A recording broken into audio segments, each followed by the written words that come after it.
اس وقت جو بادل غصے میں ہیں، پہاڑ غصے میں ہیں، یہ کوئی فطرت کسی انسان کا کام تو ہے نہیں۔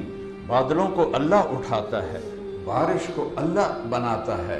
جب اللہ خوشی سے برساتا ہے تو زمین کا کلیجہ پھاڑتا ہے، اس میں پانی کو ٹھہراتا ہے، پھر غلے، انگور اور کھجور اور بیلیں اور چارہ اور باغات نکالتا ہے۔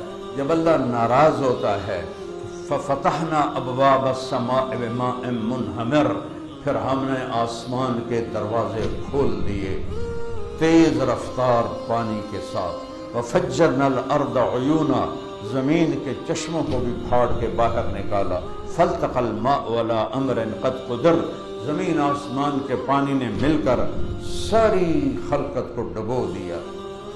جو اس وقت ہمارے ملک میں موسم باغی بن گیا ہے، بادل بغاوت پہ آ گئے ہیں، پہاڑ بغاوت پہ آ گئے ہیں۔ کہا جی ایک ایک پتھر اتنا بڑا ہے جتنا ایک کمرہ ہوتا ہے، ایک کمرے کے برابر بڑے بڑے پتھروں کو پانی نے لڑکا دیا ہے۔ اس کے نیچے لاشیں پڑی ہیں، نہ نکال سکتے ہیں، جانوروں کی لاشیں، انسانوں کی لاشیں بدبودار ہو رہی ہیں، نکال نہیں سکتے ہیں کہ میرے رب نے ایک چھوٹا سا الارم دیا۔